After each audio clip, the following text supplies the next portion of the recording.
Bienvenue dans French Baratin avec Cécile, Raphaël et Sibylle. Début avril, les lycéens français ont envoyé leur dossier de candidature pour leurs études supérieures. Et dans un peu moins d'un mois, ils commenceront à recevoir des réponses sur Parcoursup. Cette plateforme rassemble toutes les informations sur les programmes que l'on peut suivre après le baccalauréat. On peut notamment y découvrir quelles sont les formations les plus fréquemment demandées. Tout en haut du podium se trouve ce qu'on appelle le PASS, P-A-S-S, Parcours Accès Santé, qui permet de devenir médecin, sage-femme ou encore dentiste. Les écoles de soins infirmiers arrivent juste derrière, en 2e ou 3e position selon les années. Les jeunes Français sont donc attirés par les métiers de la santé et du soin. Tous n'obtiennent pas la formation souhaitée, car les études de médecine sont très sélectives. Mais les étudiants qui réussissent à être admis ne nagent pas en plein bonheur très longtemps. Plusieurs études montrent qu'un bon tiers des étudiants souffrent de symptômes dépressifs, et plus encore ressentent de l'anxiété. Cela ne s'arrange pas forcément une fois les études terminées.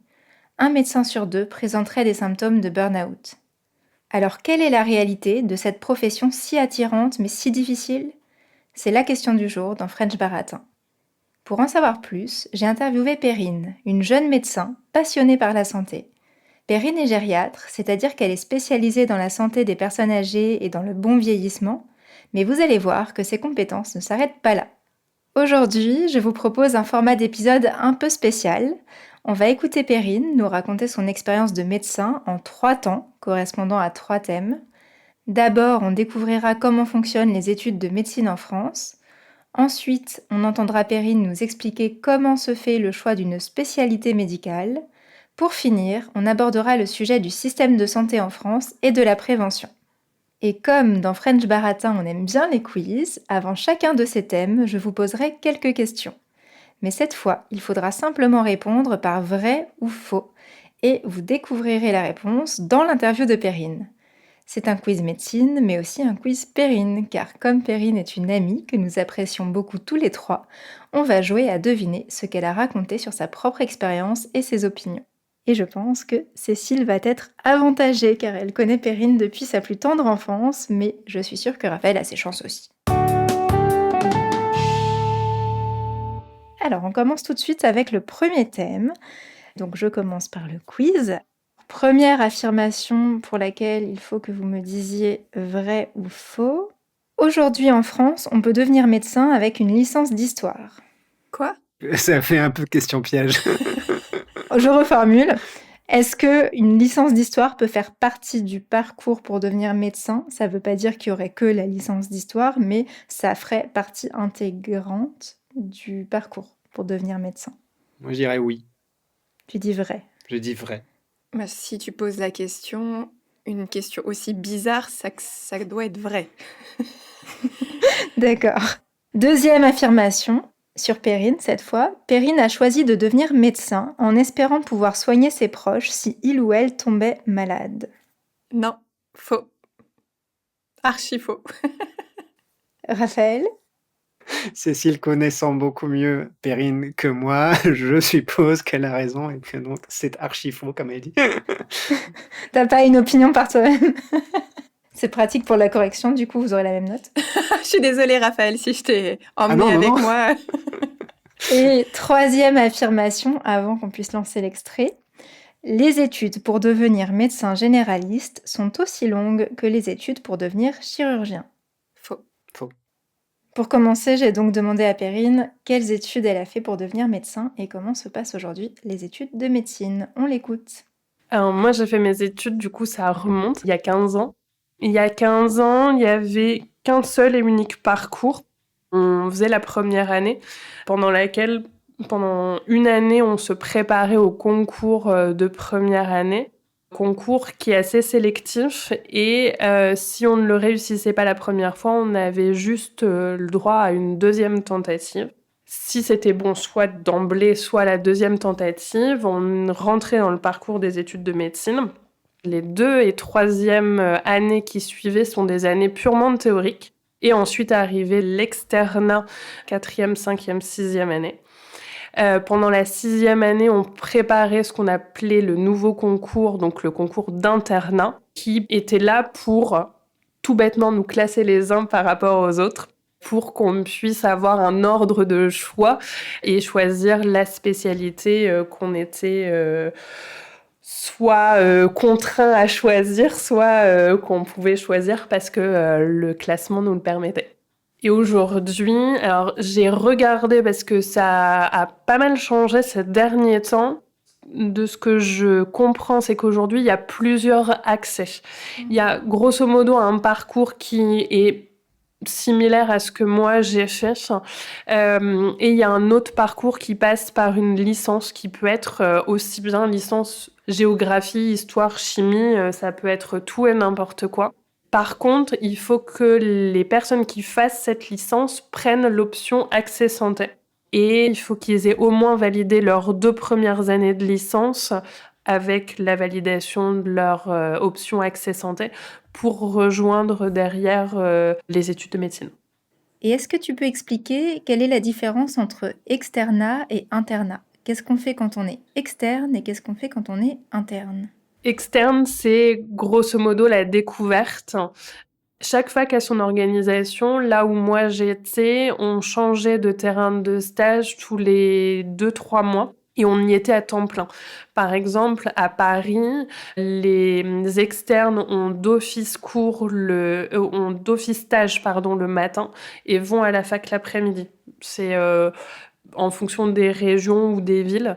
Donc moi, on y était toute la journée, ce que j'aimais bien parce que la vie de service, elle est différente le matin de l'après-midi et du coup, ça permettait de voir tous les moments. Et donc, on avait ces périodes de stage, donc ça, c'est l'externat, qui est similaire aux périodes de cours, parce que du coup, on a le module cardiologie, où on va apprendre toutes les pathologies cardiaques, le module pneumologie, où on va voir donc toutes les pathologies en lien avec les poumons, et en parallèle, on devait faire du coup un stage qui correspondait à l'une de ces spécialités. Et donc là, ça permet de mettre en pratique la théorie, d'apprendre au lit du patient, de se former au fur et à mesure, de découvrir aussi ce qu'on aime et ce qu'on n'aime pas faire, de débuter des petites gardes. Donc voilà, d'avoir une vision assez large. Et donc quand on arrive en 6e année et qu'on passe ce fameux concours examen classant national où on choisit donc notre spécialité en tant qu'interne, l'internat va nous permettre de nous former plus spécifiquement à cette spécialité. En fonction des spécialités, c'est plus ou moins long. Le plus court, c'est la médecine générale, actuellement 3 ans. Les spécialités chirurgicales, par exemple, sont plus longues. Je crois qu'elles peuvent aller jusqu'à 5, voire même 6 ans d'internat. Là, cette fois-ci, tout le monde est régi sur le même modèle. Tous les semestres, on change de terrain de stage. Et par exemple, dans une même spécialité, on ne fait pas que des stages en lien avec sa spécialité. Un médecin généraliste a pas que des stages en cabinet, il doit aussi faire de la gynécologie, de la pédiatrie et un autre stage libre, par exemple. Et l'idée, c'est là, pendant ce temps dédié, vraiment de se former et quand on finit l'internat, d'être apte à travailler dans sa spécialité. Alors, on va en venir à ton propre parcours. Toi, Perrine, pourquoi tu as voulu devenir médecin? Le corps humain est une machine complexe qui m'a toujours intriguée. Donc ça, je pense que ça m'a orientée là-dedans. Après, voilà, j'ai été aussi une ado et même une enfant très attirée par les sciences. Et plus particulièrement les sciences, les SVT, comme on disait à l'époque. Je ne sais pas si on les appelle encore comme ça. Sciences de la vie et de la terre. Et moi, c'était plus les sciences de la vie que de la terre qui m'intéressaient. Et puis, il y a cette idée que si j'apprenais comment le corps humain fonctionne et dysfonctionne, je pourrais m'en servir si autour de moi, les gens tombaient malades. Et aujourd'hui, si des proches tombent malades, je veux surtout pas les prendre en charge, à contrario. Donc, c'est assez rigolo. Mais voilà ce qui m'a amenée à faire médecine. D'accord. Et alors, qu'est-ce qui t'a marqué dans tes études? Est-ce que ça s'est passé comme tu t'imaginais ou pas? Et est-ce que tu peux m'expliquer un peu peut-être les expériences que tu n'oublieras jamais dans tes études? Alors, je pense pas que j'avais d'attente particulière et du coup, je peux pas dire si c'était comme je me l'imaginais parce que c'était la découverte vraiment totale. Ça a été difficile. Après, même là-dessus, je suis pas trop capable de dire si c'était aussi difficile que je me l'imaginais ou pas. Et des expériences marquantes, il y en a eu plusieurs, mais les plus marquantes pour moi, c'est celle qui touche le relationnel avec le patient. Alors, c'est pas forcément le moment le plus joyeux, mais ce qui m'a vraiment marqué, c'est la première fois que j'ai accompagné un monsieur en fin de vie. C'est quelque chose qui est très fort. On n'accompagne pas que le patient, on accompagne aussi la famille. Et finalement, là, c'est pas tant ce qu'on a appris dans les bouquins qui nous aide le plus, c'est vraiment là le relationnel, l'écoute. Et c'est des moments qui ont marqué, notamment mon internat. C'est pas forcément des moments auxquels je m'attendais, mais c'est des moments qui étaient forts et qui étaient beaux malgré la tristesse du moment. Alors, je vais pouvoir corriger le petit quiz. Oh là là, oui. Première question. Aujourd'hui en France, on peut devenir médecin avec une licence d'histoire. Oui, vous avez raison de vous méfier de ma question bizarre. C'est vrai, on peut devenir médecin avec une licence d'histoire, mais il faut que cette licence d'histoire, comme vous l'avez entendu, soit intégrée dans le parcours santé et ensuite que l'on rejoigne médecine. Donc on a des études de santé en parallèle de ces études d'histoire. Deuxième question. Perrine a choisi de devenir médecin en espérant pouvoir soigner ses proches si il ou elle tombait malade. Eh bien, même si aujourd'hui elle ne souhaite plus du tout soigner ses proches quand ils tombent malades, c'était une des nombreuses motivations de Perrine, ouais. Donc c'était vrai. D'accord, ok. Ouais, c'est marrant parce que du coup, je devais être très influencée par le côté très actuel. Et du coup, c'est marrant parce que j'ai pas du tout le souvenir qu'à l'époque, c'était une des raisons. C'est drôle. Et la dernière question, c'était les études pour devenir médecin généraliste sont aussi longues que les études pour devenir chirurgien. Et vous le saviez, c'est faux puisque c'est plus rapide de devenir médecin généraliste que de devenir chirurgien. Alors, je vais vous poser quelques questions pour vous faire réagir à ce témoignage. Est-ce que vous pensez donc que le système d'études de santé en France est bien conçu, Cécile ? Alors, à mon sens, mais du coup, je l'ai pas vécu. Enfin, je l'ai vécu peut-être un petit peu par procuration, mais je trouve qu'il y a tellement de pression qui est mise sur les jeunes qui sortent du bac pour passer ce fameux concours. Et je trouve que ce concours est basé, en tout cas à l'époque, sur vraiment de la théorie, et en plus par des QCM, si je me rappelle bien. L'année est tellement dense que pour moi, on sélectionne un peu les machines de guerre, plus que potentiellement des personnes sensibles, qui ont une intelligence émotionnelle, et c'est aussi une intelligence dont on a besoin quand on est médecin, et peut-être qui manque beaucoup aujourd'hui. Et j'ai l'impression qu'on fait vraiment un peu de la sélection naturelle, mais pas de façon pertinente. Et je suis pas sûre qu'en première année de médecine, on se rende en plus vraiment compte de ce qu'est le métier de médecin. Pour moi, c'est une prépa, enfin c'est au sens du rythme de la prépa comme on le connaît en France, où il y a une charge de travail immense. Et voilà. Et du coup, je pense qu'on passe à côté de beaucoup de talents en faisant ça. Voilà. Oui, moi je pense que la logique est sans doute une manière de sélectionner les gens, mais on doit pouvoir trouver d'autres moyens d'écarter, entre guillemets, des personnes, quoi. Évidemment, on peut pas intégrer tout le monde dans des études ou quand les places sont limitées. Bien sûr. Mais comme tu dis, on n'est peut-être pas obligé de choisir que des machines de guerre.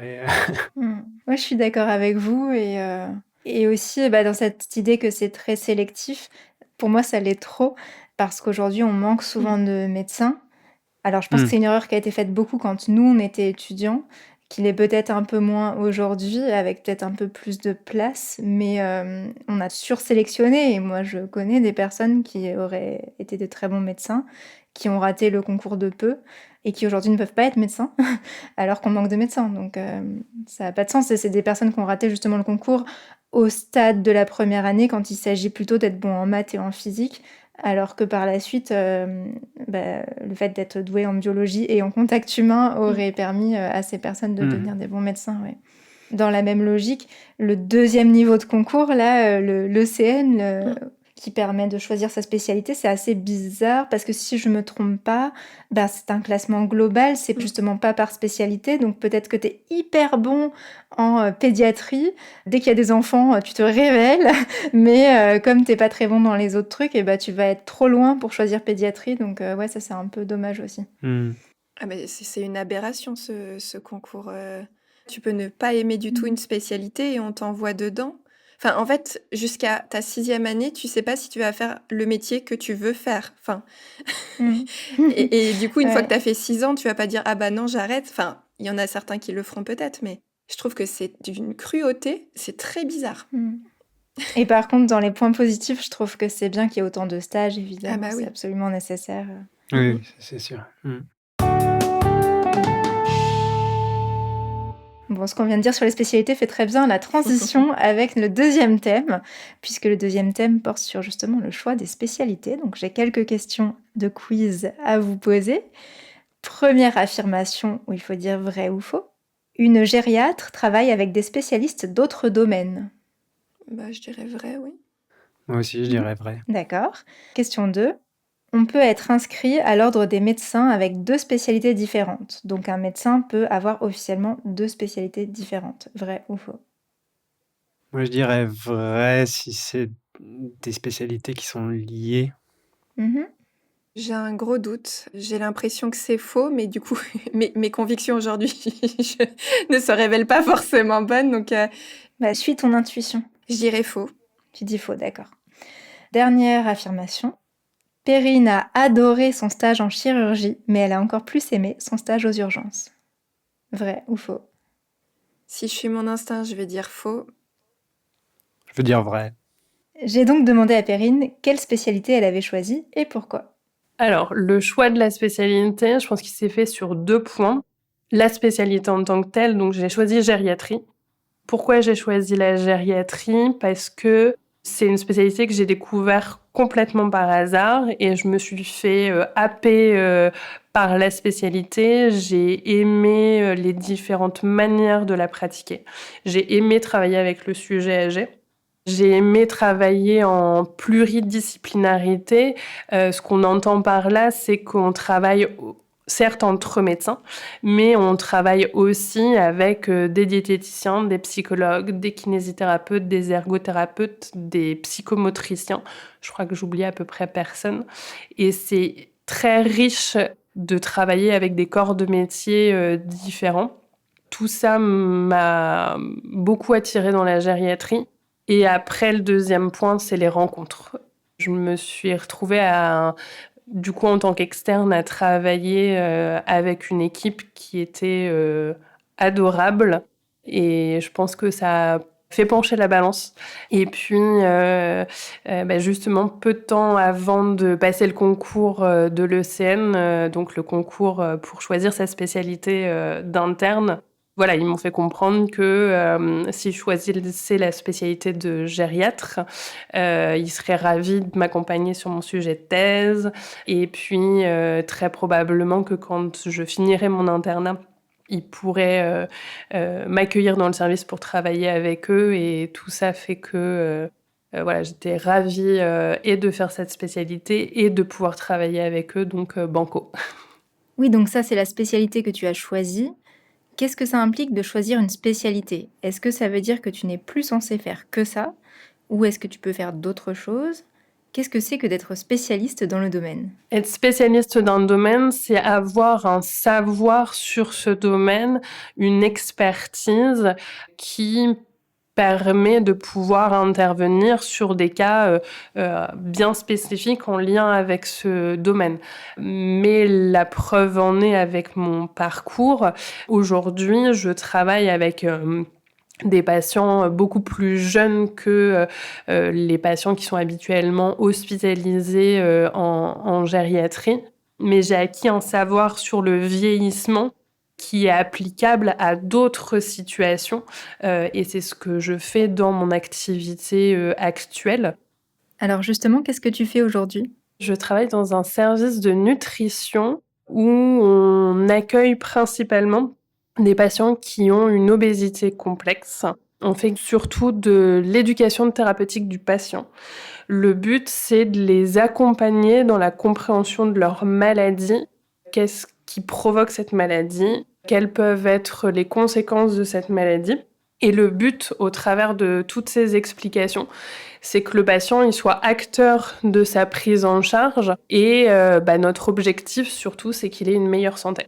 Donc tu exerces en nutrition avec des patients et des patientes qui ne sont pas toujours des personnes âgées, alors que tu avais pris la spécialité gériatrie. Ça veut dire qu'on n'est pas coincé en quelque sorte dans une spécialité. Donc on n'est pas cantonné du tout à une spécialité.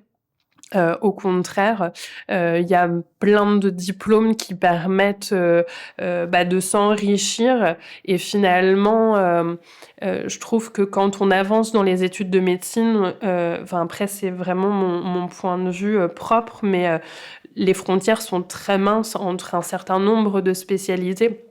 Et à moins de regrouper plusieurs médecins qui ont une expertise de base différente, l'autre moyen de répondre à ces frontières minces entre des spécialités, c'est finalement peut-être de se former à ces différents domaines. Donc c'est tout à fait faisable. Et ça se voit quand même assez régulièrement d'avoir des médecins qui ont deux spécialités qui pratiquent de manière conjointe, parce que finalement dans la pratique il y a une nécessité et puis je pense aussi un intérêt dans le sens je suis intéressée d'eux pour les médecins qui ont choisi ces voies-là. Et donc toi aujourd'hui, tu es toujours gériatre, mais tu te tournes aussi vers la nutrition. C'est ça. J'ai toujours aimé la nutrition et au moment de faire mon choix de spécialité à l'internat, la grande différence entre la gériatrie et la nutrition, c'est que j'avais pas vraiment fait de stage en nutrition et j'ai pas eu d'équipe qui m'a embarquée dans un projet j'ai besoin de ça. Et du coup, ça restait dans le coin de ma tête. Et quand j'ai commencé mes études de gériatrie, finalement, la nutrition a jamais été bien loin parce qu'une des grandes thématiques qu'on traite en gériatrie, c'est la dénutrition. Donc là, la nutrition est au cœur des prises en charge. Et autre chose aussi, on a beaucoup de patients qui ont un diabète de type 2. Et là, la nutrition, l'endocrinologie est prégnante dans la prise en charge. Et du coup, dans mon internat en tant que gériatre, je n'ai pas fait que des stages de gériatrie. J'ai aussi fait des stages justement en lien avec la nutrition, la prise en charge du diabète.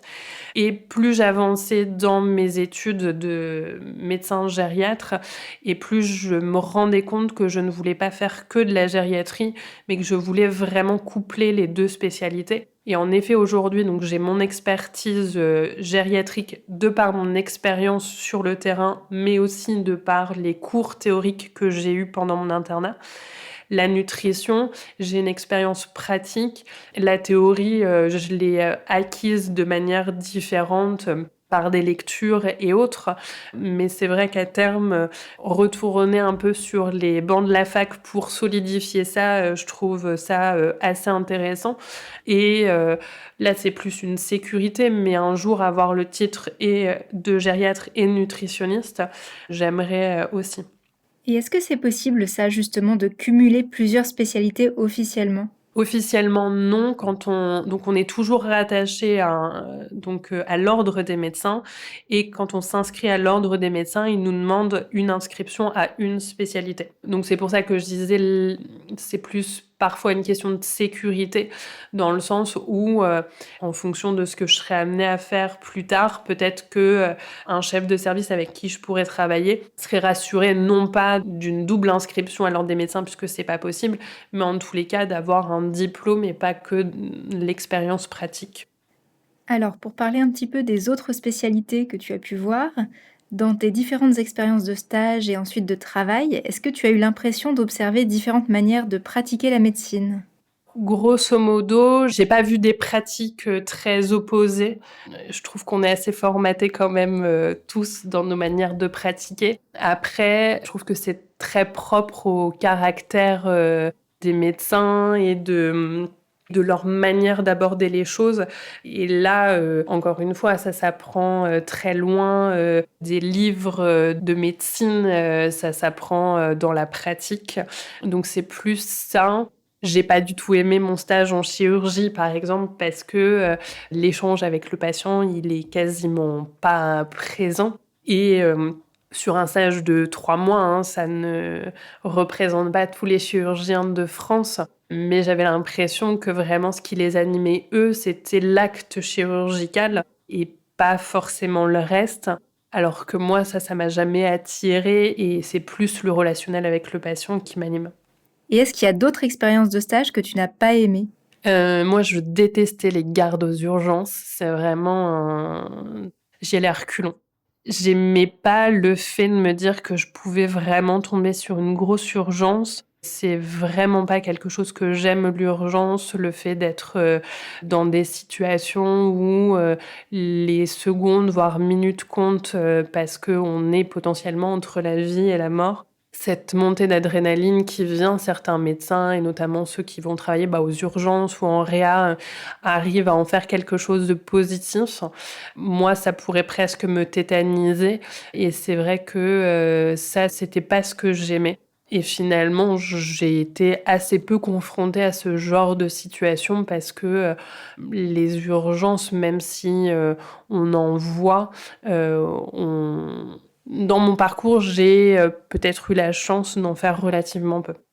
Donc vous avez vu, effectivement, première question, une gériatre travaille avec des spécialistes d'autres domaines. C'était bien vrai, comme vous l'aviez trouvé, puisque Perrine parle de pluridisciplinarité. Elle a pu travailler en tant que gériatre avec des spécialistes d'autres choses, même que de la médecine. On peut être inscrit à l'ordre des médecins avec 2 spécialités différentes. C'était bien faux. Ton intuition était bonne, Cécile. Et Raphaël a été optimiste. Il a pensé qu'on pouvait s'inscrire dans 2 spécialités, mais ça n'est pas le cas. Et enfin, sur les goûts personnels de Perrine. Perrine a adoré son stage en chirurgie, mais elle a encore plus aimé son stage aux urgences. Je pense que vous avez entendu à quel point c'était faux. Ouais, j'ai des souvenirs de Perrine me racontant justement qu'elle appréhendait les urgences. Donc j'espérais Ah oui. J'ai une mauvaise mémoire, donc j'espérais pas me tromper. Ouais. Alors, est-ce que vous pensez que les médecins devraient plus dialoguer entre collègues de spécialités différentes, comme Perrine a pu le faire en tant que gériatre lorsqu'elle avait des rencontres avec d'autres spécialistes ? Moi, je dirais oui. Je pense qu'il y a beaucoup de maladies. Enfin, en tout cas, il y a des maladies qui peuvent avoir des causes différentes ou qui peuvent impliquer des spécialités différentes dans le traitement et l'accompagnement des patients. Donc, ouais, je pense que c'est très important, effectivement, qu'il y ait des dialogues et comment elle a dit ? De l'interdisciplinarité. Voilà. Et toi, Cécile ? Je pense que c'est comme dans tout travail, là où on a des spécialités différentes, si on met les personnes autour d'une table, ça crée de l'intelligence collective et ça crée de la magie. On sait que le corps humain est une machine, où les réactions peuvent être multifactorielles. Donc si on s'intéresse qu'à une chose, on en oublie l'autre partie. Je pense que tout est lié. Et ça me paraît un peu étonnant de pouvoir fonctionner en silo, en fait. Donc oui, carrément. Oui, moi j'ai toujours été frappée par le fait que quand on va dans les gros hôpitaux, souvent il y a un étage pour une spécialité ou pour plusieurs spécialités, mais chacun a son couloir. Et donc on voit bien que les choses sont très séparées. Et à ce propos, j'avais entendu dans un podcast qui parlait de cas médicaux l'histoire de quelqu'un qui avait pu être bien diagnostiqué parce qu'en fait, il ne restait plus assez de lits dans la spécialité où on pensait qu'il devait être. Donc, il a été mis dans le couloir, entre guillemets, dans une chambre d'une autre spécialité. Et en fait, sa maladie relevait de cette haute spécialité. Et par hasard, un médecin est passé là et a pu comprendre son problème. C'est dingue. Donc, ouais, ça montre effectivement l'importance du dialogue entre morceaux de la médecine. Ouais. Complètement. Avant d'écouter la suite de l'interview avec Perrine, un petit rappel, nous produisons ce podcast sur notre temps et notre argent personnel et nous souhaiterions qu'il reste sans pub. Vous pouvez nous soutenir pour le prix d'un café sur Patreon, vous trouverez le lien dans la description. Merci beaucoup à celles et ceux qui le font déjà. Alors justement, puisque nous commençons un peu à critiquer le système de santé français avec nos idées de mettre fin au couloir, de changer les études de médecine, etc. On va parler du système de santé français. Et donc, je vais d'abord vous faire le petit quiz. Alors, première affirmation. Perrine voudrait que les études de médecine se concentrent plus sur les actes médicaux et moins sur la relation avec le patient. Vrai ou faux? Faux. Faux. D'accord, je note. On va vérifier. Nous trahis pas, Perrine. Deuxième affirmation. Il existe un lobby des poils. Je parle des poils pour cuisiner dedans, pas les poils qui ressemblent aux cheveux. C'est en effet à ceux-là que j'ai pensé d'abord. Donc, Moi aussi. j'ai bugué. Le lobby des poils, c'est P-O-E-L-E-S, les poils dans lesquels on cuisine comme des casseroles mais plus plats. C'est ça. Est-ce qu'il y a un lobby pour ces poils-là, Tout à fait. d'après vous, vrai ou faux? J'ai lu un article dessus ce week-end d'ailleurs. Donc tu dis vrai, et Raphaël, tu crois Cécile là avec son article? Tu dis Ah oui, vrai pardon, je sais pas. Je sais pas, jusqu'ici, oui, je l'ai cru une fois, je l'ai cru 2 fois, et C'est c'était vrai. vrai 1 fois sur 2. Donc, Ou est-ce que tu penses personnellement qu'il existe un lobby des poils? oui, sûrement. Oui. D'accord, tu dis vrai. Et dernière affirmation, la prévention ne peut avoir lieu que avant qu'une maladie survienne. Vrai ou faux? Si tu poses la question, je dirais faux. Ok. Moi, j'ai envie de dire faux aussi. On a donc parlé avec Perrine du système de santé français et je lui ai demandé ce qu'elle aimerait changer. Moi, je serais favorable à une médecine moins centrée sur la médecine, où éventuellement on puisse avoir des cours de psychologie, de communication, éventuellement de culture, parce que finalement, on se retrouve à soigner des patients de cultures différentes, d'âges différents, et un patient doit être pris en charge dans sa globalité. Et c'est pas forcément évident quand on n'a pas ces connaissances-là. Après, rien ne nous empêche de s'informer, de se renseigner par soi-même, mais c'est des choses qui pourraient être intéressantes, quelque chose de plus tourné vers l'autre et pas tant sur les connaissances.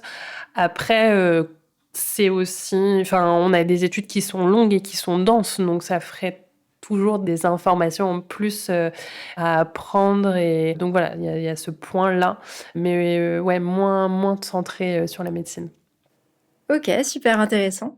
Je crois que je t'ai déjà entendu dire aussi qu'il faudrait faire plus de prévention. Qu'est-ce que tu peux me dire à ce sujet?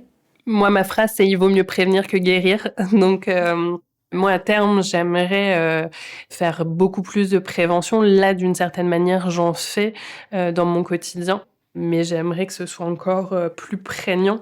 Par exemple, une spécialité dont j'avais pas du tout compris le but quand j'ai fait mes études, c'est de la spécialité de santé publique. Et en fait, ils font des états des lieux de ce qui se passe en termes de santé à l'heure actuelle. Et derrière, il y a toute une réflexion de qu'est-ce qu'on peut mettre en place. Et finalement, la santé, c'est quelque chose de très large. On a eu la semaine dernière une loi qui a été votée à l'Assemblée nationale pour retirer les polluants éternels tels que les PFAS. Ça, c'est de la santé. Parce qu'on le sait très bien, ces polluants éternels, ils sont ils sont à risque de cancer. Donc la loi, c'est une avancée. Malheureusement, elle n'est pas complète parce que typiquement, elle ne couvre pas le marché des poêles.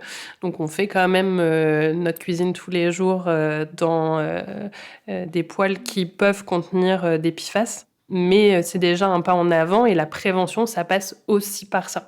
Donc il y a ce qu'on entend en termes de santé mentale, de santé physique, faire de l'activité physique, manger équilibré, prendre soin de sa santé mentale, etc., etc.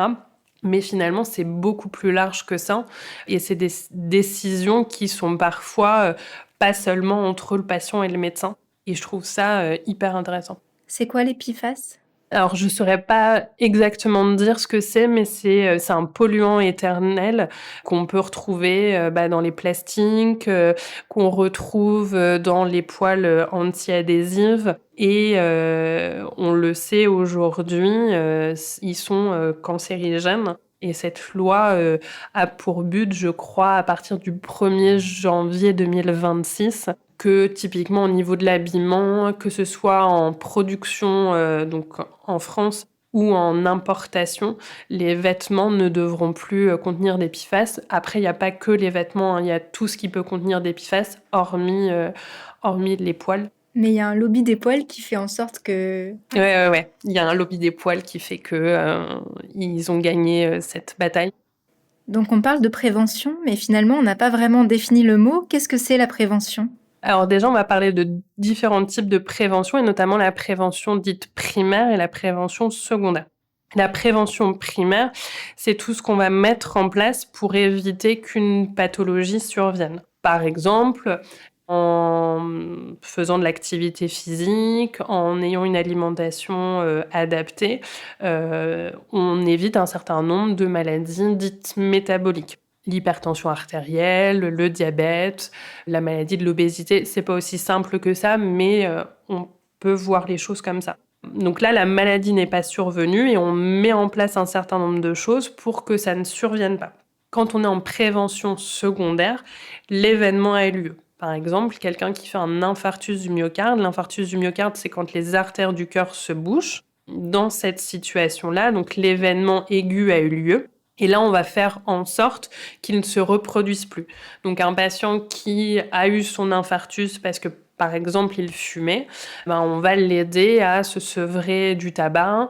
Si, par exemple, son alimentation était très déséquilibrée, on va voir avec lui pour rééquilibrer son alimentation.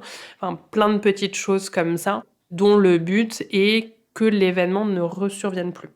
Ok, donc il faudrait continuer à développer la prévention.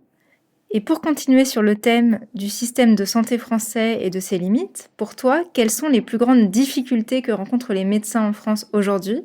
Qu'est-ce qui rend le métier difficile ? Il y a une problématique à laquelle on peut être confronté en France, c'est le manque de moyens parfois pour mettre en place des prises en charge. Dans nos études de médecine, on n'est pas du tout formé sur l'économie de la santé, sur la partie finance. Du coup, on a vraiment envie d'accompagner nos patients au mieux, mais il y a cette réalité de... une consultation, c'est tant, une prise en charge à l'hôpital, c'est tant. Et en plus, il y a des réformes régulières. Les services de rééducation en ont fait les frais, là encore, récemment. Et du coup, la manière dont l'assurance maladie finance les hospitalisations a changé. Et donc, ça impacte le fonctionnement des hôpitaux. Et du coup, ça peut impacter les moyens donnés aux services. Et ça, souvent, le corollaire direct, c'est qu'on manque de moyens humains. Or, on fait un métier dont la base est l'humain.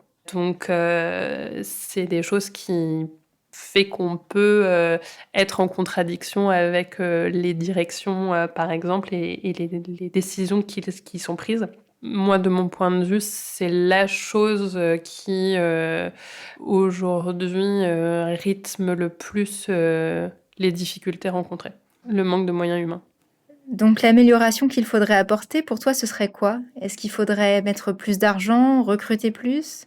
Malheureusement, je maîtrise trop peu, mais oui, dans un monde idéal, plus on est et mieux c'est.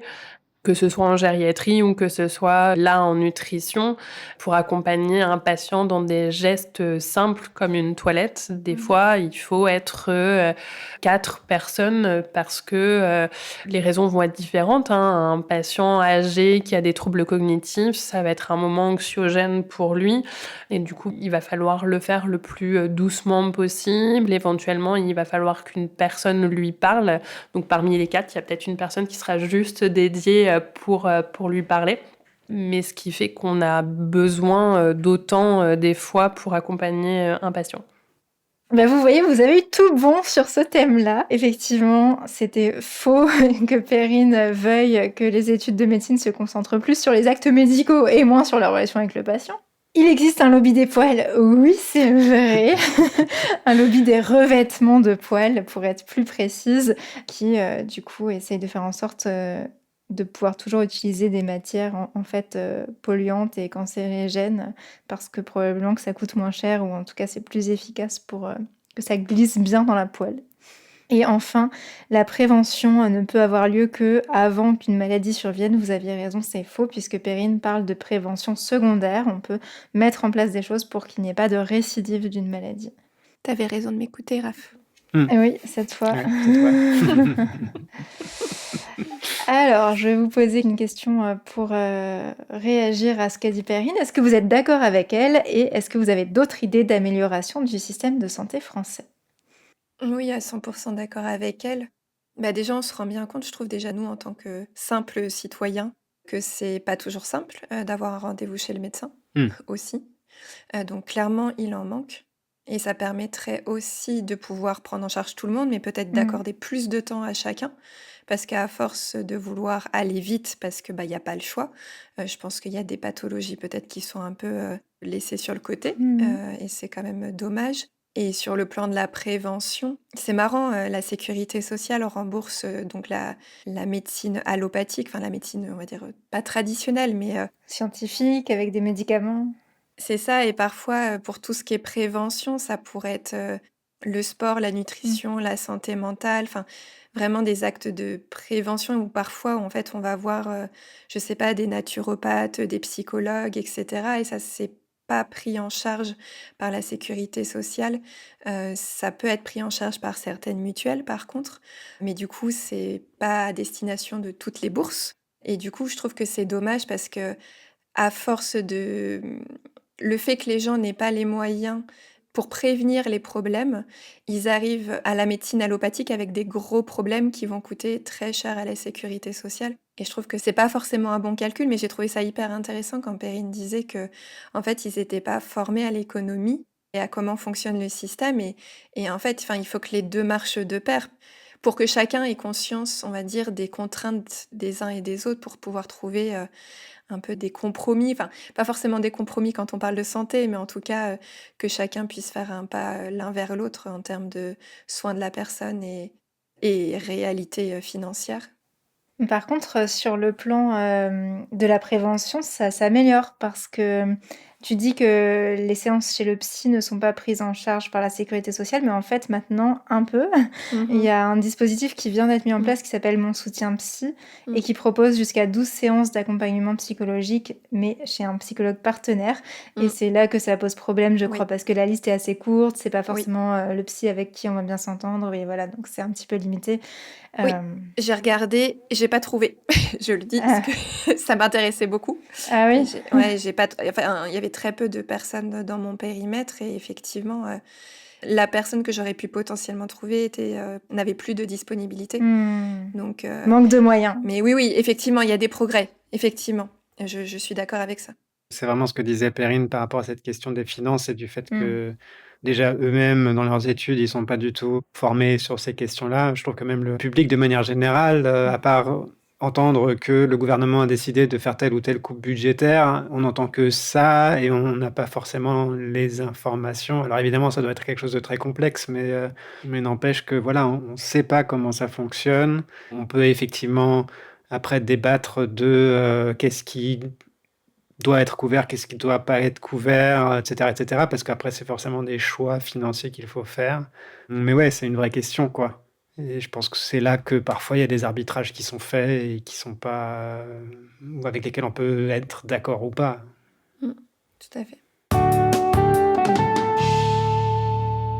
Alors, pour terminer sur une note plus positive, j'ai demandé à Perrine quelques conseils pour les étudiants en médecine, actuels et futurs, et aussi des conseils pour nous tous qui vieillissons un peu plus chaque jour.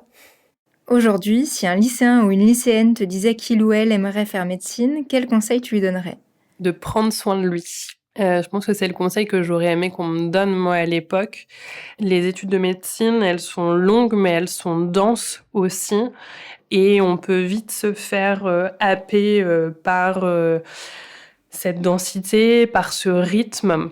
Sans compter qu'on passe dans plein de services différents et être médecin, ça veut dire côtoyer la vie, mais aussi côtoyer la mort.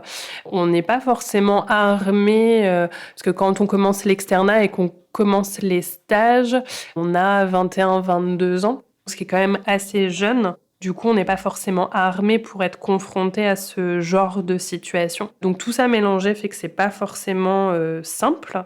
Et on nous encadre pas forcément à prendre soin de soi. Or, c'est quelque chose qui est essentiel. Les chiffres montrent malheureusement que les étudiants en médecine font partie des étudiants qui se suicident le plus, au même titre que les médecins. C'est une profession où on a un taux de suicide qui est assez fort et je pense que c'est en partie expliqué par tout ça. Donc vraiment prendre soin de soi, bien s'entourer, avoir des super amis qui font des pauses goûter avec eux.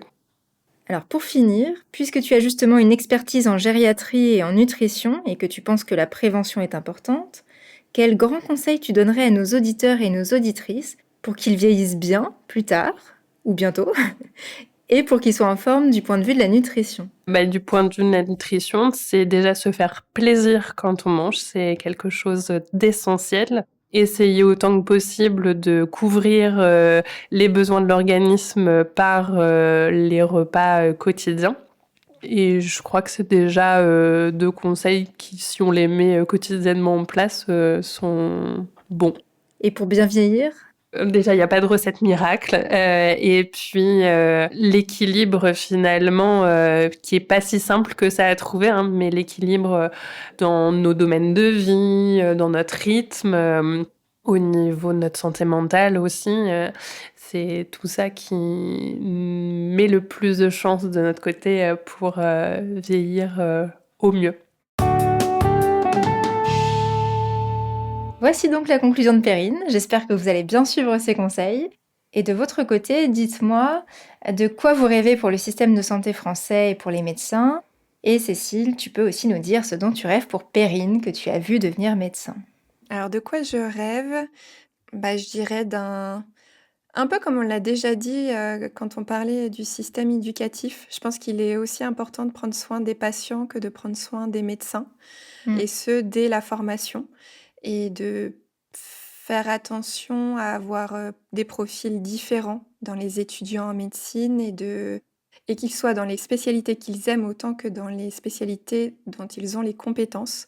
Mhm. Et forcément, comme on le dit souvent aussi, que l'argent c'est le nerf de la guerre, donc qu'il y ait plus de moyens, à la fois pour que les médecins puissent faire bien leur travail et que pour les patients qu'ils soient bien soignés. Et pour Perrine, qu'elle puisse continuer à faire des ponts entre les différentes spécialités, même s'il n'est pas encore possible d'avoir officiellement plusieurs spécialités.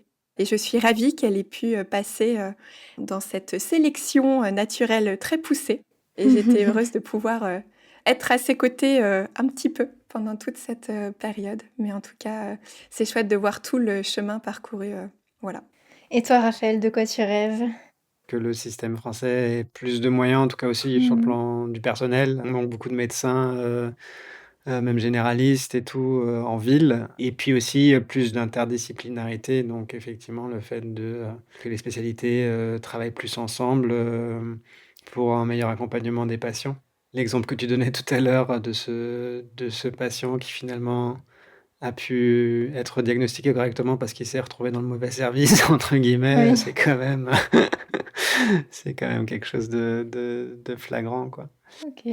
Moi, j'ai les mêmes rêves que vous, hein, globalement. On pourrait peut-être ajouter une meilleure rémunération du personnel soignant et pas que des médecins. Le personnel soignant, infirmier, infirmière, aide-soignante, aide-soignant, toutes ces personnes-là ne sont pas du tout aussi bien payées que les grands spécialistes. Alors c'est normal, hein, le niveau d'études n'est pas le même, mais par contre la charge de travail, elle est très importante aussi, et le travail n'est pas non plus facile. Là aussi, il faut accompagner des patients en fin de vie, il faut faire face à des situations difficiles, et donc je trouve que être payé aussi peu que certains le sont, c'est-à-dire très proche du SMIC, si ce n'est au SMIC, c'est-à-dire le salaire minimum en France, eh bien c'est trop peu pour des personnes qui prennent soin des autres. C'est vraiment une activité qui a de la valeur pour la société, et donc on devrait la revaloriser aussi financièrement, à mon avis.